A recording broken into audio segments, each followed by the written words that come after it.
आज हम जब पत्र पढ़ रहे थे तो एक पत्र मिला हमें, कोई शिव कुमार जी हैं। ये शिव कुमार जी पटना में रहते हैं, बिहार में। इन्होंने लिखा, गुरुजी दुख क्या है, इसके बारे में बताएं। आपकी कथाओं को हम बहुत सुनते हैं, आपकी बातों को बहुत सुनते हैं, और बहुत सी बातों को जीवन में हमने उतारा है। जब से कथाओं को सुनना शुरू किया है, हमारी जिंदगी थोड़ी हल्की लगने लगी, पर दुख के बारे में आज तक समझ में नहीं आया। दुख है क्या, और अगर कोई दुख है, दुख होता क्यों है, और यदि कोई दुख है तो उससे बचने का उपाय क्या है। बेटा शिव कुमार, 3 कारण हैं दुख के। वैसे तो अनेक हैं, पर मुख्य 3 हैं। कितने हैं, जोर से बोलो, कौन कौन, बताओ बताओ। लो तुमने 32 दिखा ली। चलो सुनो, दुख का पहला कारण है आशा, अपेक्षा, जिसे कहते हैं कल्पना। हम लोग आशा कर लेते हैं कि ऐसा ही होगा, और वैसा ना हो तो दुखी हो जाते हैं। हाँ जी या ना जी, ये पहला कारण। दूसरा कारण, दुख का दूसरा कारण है अज्ञानता, सत्य का पता ना होना, ये भी दुख का कारण। भाई किसी आदमी के बारे में पता हो कि ये सही आदमी है, और तुम्हें यही पता हो कि सही आदमी है, पर सही पता ना हो कि सही है कि गलत, और तुम प्रेम कर बैठो और फिर वो धोखा दे दे, तो दुख होता है। इसको कहते हैं अज्ञानता। दुख का तीसरा कारण शिव कुमार, वो है वर्तमान स्वीकार ना करना। और तुमने प्रश्न तो बड़ा प्यारा पूछा, जवाब देने में बहुत लंबा होगा, पर हम कुछ बातों से तुम्हें समझा देते हैं, और ये बात शायद आप लोगों को भी समझ में आए। पहला कारण दुख का है आशा, अपेक्षाएं। तुम जितनी आशाएं रखोगे उतने दुखी रहोगे। मेरे पागलो, तुम जितनी भी कल्पनाएं देखोगे उतने दुखी रहोगे। याद रखना, गांव में रहने वाला आदमी इसीलिए बहुत बार खुश रहता है क्योंकि उसने दिल्ली नहीं देखी, और दिल्ली के शौक नहीं देखे, दिल्ली के मजे नहीं देखे, दिल्ली की पार्टी नहीं देखी, दिल्ली में दौड़ती हुई सड़कों पर कारें नहीं देखी, इसलिए वो खुश रहता है। बैलगाड़ी के पहिया को भी वो राजा की सवारी समझता है। और तुमने कल्पनाएं देख ली या कल्पनाएं जान ली, और फिर तुम्हें ना मिले तो तुम दुखी हो जाओ। तुम्हें प्राप्त ना हो और पड़ोसी को मिल जाए, दुखी हो जाओ। और शिव कुमार, बुरा ना मानना, ये मन बड़ा खराब है। अपना गार्डन कम हरा भरा लगता है, पड़ोसी का ज्यादा। उसी कंपनी की खुद की गाड़ी हो, पर पड़ोसी की ज्यादा चमकदार लगती। लुगाई भी पड़ोसी की ज्यादा सुंदर लगती। हाँ शिव कुमार, ये मन बहुत खराब है। ये मन की वृत्ति बहुत विचित्र है, मन को समझने जैसा है। तुमने पूछा कि दुख का कारण क्या। दुख का कारण है किसी के प्रति अपनी भावना रख करके उससे अपेक्षाएं करना। जिसको तुम मानते हो, अगर उससे तुमने कल्पना कर ली कि ये आदमी हमको उधार दे देगा और उधार ना दे तो तुम दुखी हो जाओगे। हाँ जी या ना जी, ये दुख का कारण है, ये दुख का दिक्कत है। दुख की दिक्कत बहुत छोटी सी है। किसी गांव में बारात जा रही थी, बारात में बैंड बाजा बजाने वाले जा रहे थे, तो 2 बैंड बाजा बजाने वाले गए। एक खुश था और इंतजार कर रहा था कि आज बारात में फिर से नागिन डांस करवाने का मौका मिलेगा। लेकिन बहुत देर हो गई, कोई नागिन डांस वाला नहीं आया, और एक आ गया तो और खुश हुआ। अब बढ़िया रहा, अब देखते हैं इसमें कितना डांस।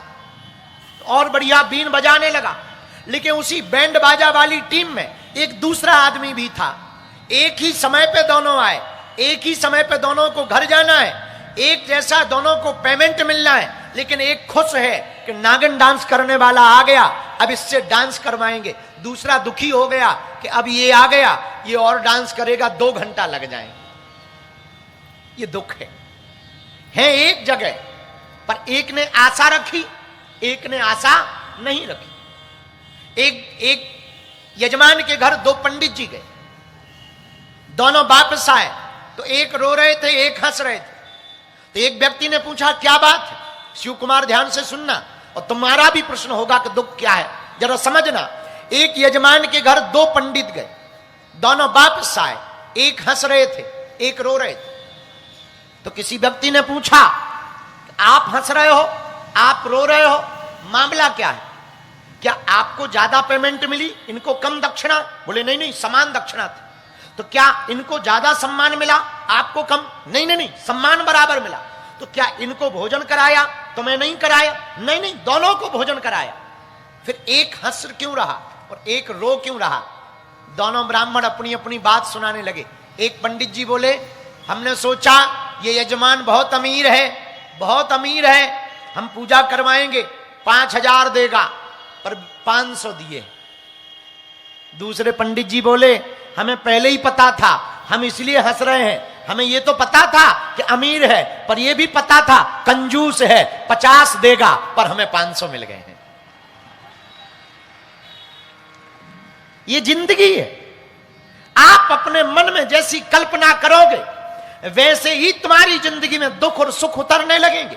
पूरा खेल तो मन का है। तुम एक्सेप्ट करो तो दुख, तुम अनएक्सेप्ट करो तो सुख। तुम अगर कल्पना करोगे कि हमें ऐसा होगा और नहीं हुआ तो दुखी हो जाओगे। और तुम ये आशा ही मत करो। तुमने उपाय पूछा कि दुख से बचने का उपाय क्या? एक सूत्र है, इस दुनिया पे तुम भरोसा ही मत करो। शिव कुमार, अगर तुम्हें जिंदगी में सुख चाहिए और मजे लेना है तो हमारे एक सूत्र को नोट कर लो। तुम दुनिया से अपेक्षा करना बंद कर दो, परमात्मा से अपेक्षा रखना प्रारंभ कर दो।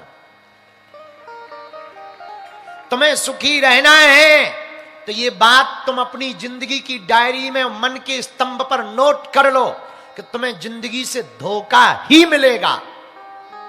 और ये बात अगर तुमने समझ ली तो बाद में भले ही धोखा ना मिले तो समझ जाना बोनस पॉइंट है, फिर दुख नहीं होगा। मिल भी जाए ना भी मिले दुख नहीं होगा।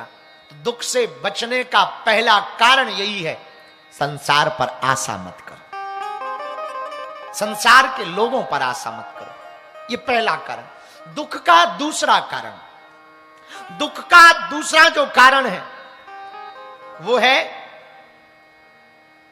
देखो एक बात और, दुख से बचने का एक उपाय और है शिव कुमार। यहीं पश्चिम बिहार में हमारा एक चेला रहता है चंगीलाल, उसकी लुगाई का नाम है मुन्नी बाई। मुन्नी बाई थोड़ा दिल्ली की चांदनी चौक की पढ़ी लिखी थी, बड़ी खतरनाक औरत। हमारे विचारे सीधे साधे जलेबी जैसे सीधे चंगीलाल को रोज पीटती, रोज डांटती। चूंकि मुन्नी बाई चांदनी चौक की थी, रोज डांटती, रोज पीटती और रोज धमकी देती कि मैं भाग जाऊंगी, मैं कल ही चली जाऊंगी। एक दिन तो उसने ऐसी धमकी दे। चंगीलाल सीधा साधा, चूंकि पश्चिम बिहार के लोग सीधे साधे होते ही, चंगीलाल बेचारा सीधा साधा। उसे लगा कि ये गई तो समाज में इज्जत गई, लोग क्या कहेंगे कि चली गई।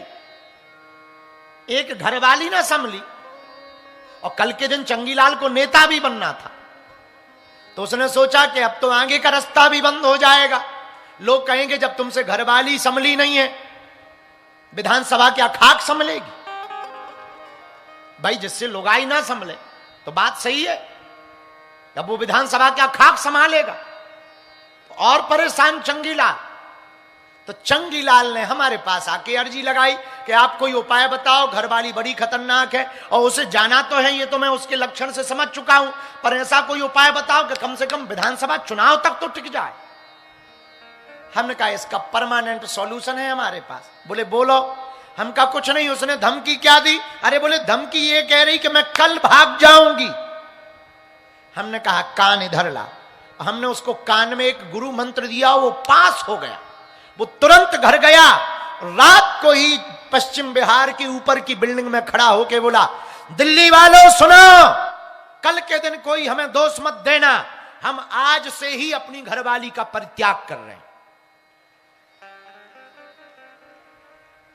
अब वो सुबह, अब वो पत्नी टेंशन में बोली, हमने कब कहा ये, आप परित्याग क्यों कर रहे? चंगीलाल बोला, सुबह जाना है, उसके पहले हमसे ही इस्तीफा ले ले। कम से कम कल के दिन समाज में ये इज्जत तो रहेगी कि पत्नी नहीं भगी, भगाई है, संतुष्टि तो रहेगी। शिव कुमार, भगवान करे तुम्हें ऐसा ना करना पड़े, पर शिव कुमार दुखों से बचने का ये सॉल्यूशन है, ये सूत्र है। क्या? दुखी तुम कब होगे? जब तुम कोई बात कमिटमेंट दुनिया के सामने कर दोगे कि हम ऐसा करेंगे और वो ना होगा तो बेइज्जती होगी, तो तुम दुखी रहोगे, दिमाग तुम्हारा ईगो डाउन होगा, ईगो हर्ट होगा, दिमाग में तुम्हारे टेंशन आएगी और तुम जल्दी पेंशन लेने के पहले ही निपट जाओगे। तो शिव कुमार उपाय क्या है? तुम पहले ही दिन दुनिया के सामने अपने आप को निकम्मा घोषित कर दो, अपने आप को विचित्र आदमी घोषित कर दो, अपने आप को जीरो घोषित कर दो। फिर भले ही 1 नंबर मिल जाए, 10 नंबर मिल जाए, ये बोनस होगा, और नहीं भी मिलेंगे तो तुम कह तो सकते हो कि हमने तो पहले ही कही थी, हमने तो पहले दिन ही कहा कि हम ऐसे हैं। ये दुख से बचने का उपाय। पर तुमने पूछा कि दुख क्या है, तो दूसरा कारण सुनो। दुख कुछ नहीं, अज्ञानता है। तुम्हारे बगल में प्रधानमंत्री बैठा हो, तुम्हें पता ना हो, तो तुम क्या करोगे? खिसको, ऊपर पैर मत रखो, चलो चलो। लेकिन तब तक कोई कान में कहे, कमिश्नर साहब पीएम है, अरे रख लो रख लो रख लो रख लो, कोई दिक्कत नहीं, रख लो, आ जाओ नजदीक आ जाओ। बताइए, ये तुम अभी अभी कुछ देर पहले क्या कर रहे थे? अज्ञानता, पता नहीं था इसलिए ऐसी हरकत कर रहे थे। अब पता चल गया तो खुद की सीट छोड़ने को तैयार। ये ज्ञान है। ये अज्ञानता भी दुख का कारण है। किसी दरिया के किनारे, शिव कुमार समझो दुख क्या है। दूसरा कारण, किसी नदी के किनारे एक आदमी गया, रात का समय था, मछलियां पकड़ने गया। पुराना जमाना, लाइट तो थी नहीं, वो रात को ही चला गया। उसने सोचा सुबह हो, बाकी मछुआरे आवे, उसके पहले मैं पहुंच जाऊं और सुबह की पहली सूर्योदय की किरण के पहले मैं जाल को बिछा दूं ताकि ज्यादा मछलियां पकड़ सकूं। अब वो रात को बैठ गया। किस्मत से उसके बगल में एक थैला डला था। उसने सोचा होगा कोई कचड़े का बैग, होगा कोई ऐसे ही कार्टून। उसमें कुछ पत्थर जैसे थे, चमकदार, चिकने चिकने। वो एक एक पत्थर उठावे और दरिया में, नदी में फेंकता जावे। और पूरी रात उसने उस कार्टून में भरे हुए पत्थरों को फेंका। लेकिन जब सुबह हुई, सूर्योदय हुआ, थोड़ी रोशनी आई, उजाला छाया, पक्षी चहचहाने लगे, तब उसे होश आया कि अब तो सुबह हो गई है, चलो जाल उठाओ, मछलियां पकड़नी है। लेकिन जैसे ही कार्टून जिस थैले में रात भर पत्थर समझ करके वो पानी में फेंकता रहा, हाथ में बचा हुआ एक पत्थर उसने गौर से देखा तो वो कोई पत्थर नहीं था, हीरो का थैला था, डायमंड का थैला था। अब सिर धुन धुन कर पछताने लगा। एक ही बचा, पूरी रात हीरे फेंक फेंक करके दरिया में फेंक दिए। यही जिंदगी है। अगर तुम अज्ञानी रहोगे तो जिंदगी के प्रत्येक हीरे के पल को, सद्गुरु को तुम इस तरफ उस तरफ फेंकते जाओगे, तुम्हारे हाथ में कुछ नहीं लगेगा और तुम्हें दुख हो जाएगा। ये अज्ञानता दूसरा कारण है दुख का। अब तुमने पूछा है कि इसका उपाय क्या है? इसका उपाय भी है इस दुख से बचने का। जो ज्ञानी है उसकी शरण पकड़।